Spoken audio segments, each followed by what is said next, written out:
शिव महापुराण के कोटि रुद्र संहिता के 28वें अध्याय में वर्णित है कि भगवान शिव स्वयं भगवान विष्णु जी से कह रहे हैं कि महाशिवरात्रि के दिन चारों प्रहरों में भक्त मेरी सेवा एवं पूजा किस प्रकार से करे जिससे मैं अति शीघ्र प्रसन्न हो जाऊं और मेरी कृपा दृष्टि प्राप्त हो सके। भगवान शिव बोले, हे हरे, शिवरात्रि में श्रेष्ठ भक्तों को जिस प्रकार प्रत्येक प्रहर में शिव जी की विशेष पूजा करनी चाहिए उसे मैं आपसे कहता हूँ। हे हरे, प्रथम प्रहर में अनेक उत्तम उपचारों से परम भक्ति पूर्वक स्थापित पार्थिव लिंग का पूजन करना चाहिए। सर्वप्रथम गंध पुष्प आदि 5 द्रव्यों से सदा शिव का पूजन करें और उस वस्तु से संबंधित मंत्र से पृथक पृथक द्रव्यों को समर्पित करें। उन द्रव्यों को समर्पित करने के पश्चात जलधारा अवश्य प्रदान करें। बाद में बुद्धिमान पुरुष जलधारा से ही समर्पित द्रव्यों को उतारे। 108 बार शिव मंत्र ओम नमः शिवाय पढ़कर जलधारा से निर्गुण होते हुए भी सगुण हुए शिव की पूजा करें।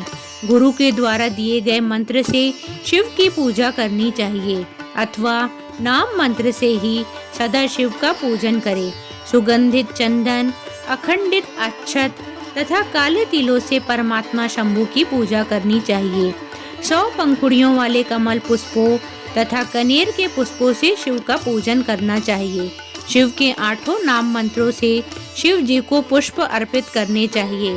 भव, सर्व, रुद्र, पशुपति, उग्र, महान, भीम एवं ईशान, ये 8 नाम हैं। इन नामों को श्री से युक्त नाम मंत्र बनाकर इनसे शिव की पूजा करें और बाद में धूप, दीप तथा नैवेद्य समर्पित करें।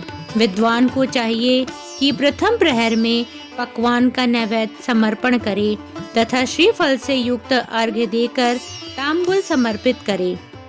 उसके अनंतर नमस्कार तथा ध्यान करके गुरु से प्राप्त मंत्र का जप करे अथवा उसी पंचाक्षर मंत्र से शिव को संतुष्ट करे। उसके बाद धेनु मुद्रा दिखाकर निर्मल जल से शिव का तर्पण करे और अपने सामर्थ्य के अनुसार 5 ब्राह्मणों को भोजन कराए। जब तक प्रहर न बीते तब तक महोत्सव करें। इसके बाद शिव को पूजा का फल समर्पित कर विसर्जन करें। तदंतर द्वितीय प्रहर प्राप्त होने पर अच्छी प्रकार से संकल्प करें अथवा सभी प्रहरों का एक साथ संकल्प करके उसी प्रकार की पूजा करें। पूर्ववत 5 द्रव्यों से पूजा करके धारा समर्पित करें। मंत्र पढ़कर पहले की अपेक्षा 2 गुना सिरवाचन करना चाहिए। पहले के रखे गए तिल, यव एवं कमल पुष्पों से शिव की पूजा करें। विशेषकर बेल पत्रों से परमेश्वर का पूजन करना चाहिए। बिजौरा के साथ अर्घ्य देकर खीर का नैवेद्य समर्पित करें। हे जनार्दन, मंत्र की आवृत्ति पहले से भी दुगनी होनी चाहिए। उसके बाद ब्राह्मण भोजन का संकल्प करें। दूसरे प्रहर की समाप्ति तक अन्य सब कुछ पहले प्रहर की भांति करें। तीसरा प्रहर प्राप्त होने पर पूर्व की भांति ही पूजन करें। यव के स्थान पर गोधूम चढ़ाएं तथा आग के पुष्प समर्पित करें। हे विष्णु, अनेक प्रकार के धूपों, नानाविध दीपों, नैवेद्य के रूप में मालपुओं एवं अनेक प्रकार के शाकों से पूजन कर कपूर से आरती करें। अनार के साथ अर्घ्य प्रदान करें तथा पूर्व की अपेक्षा दूना जप करें। इसके बाद दक्षिणा सहित ब्राह्मण भोजन का संकल्प करें। इस प्रकार तृतीय प्रहर की समाप्ति के बाद पूर्ववत उत्सव करें। चौथे प्रहर के आने पर उनका विसर्जन करें। इसके बाद पुनः पूर्व की भांति समस्त प्रयोग कर विधिवत पूजन करें। उड़द, कंगुनी, मूंग, सप्त धान्य, शंख पुष्पी और बेल पत्रों से परमेश्वर का पूजन करें।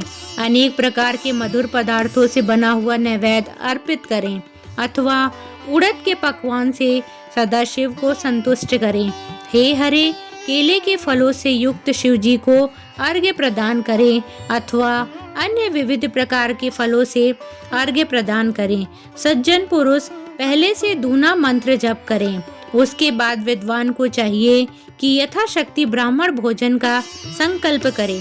भक्ति पूर्वक भक्त जनों के साथ गीतों, वाद्यों, नृत्यों तथा महोत्सवों के द्वारा अरुणोदय पर्यंत काल यापन करना चाहिए। सूर्य के उदित होने पर पुनः स्नान कर अनेक पूजा उपचार तथा उपसंहारों से शिव की पूजा करें। उस समय अपना अभिषेक करवाएं।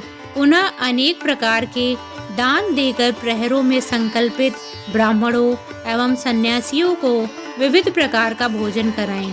तदंतर बुद्धिमान पुरुष शिव जी को नमस्कार कर पुष्पांजलि अर्पित करें और उत्तम स्तुति करके निम्नांकित मंत्रों से प्रार्थना करें। हे मृड, हे कृपा निधे, मैं आपका हूँ। मेरे प्राण एवं चित्त सदा आपके आश्रित हैं। ऐसा जानकर जो उचित हो वैसा आप करें।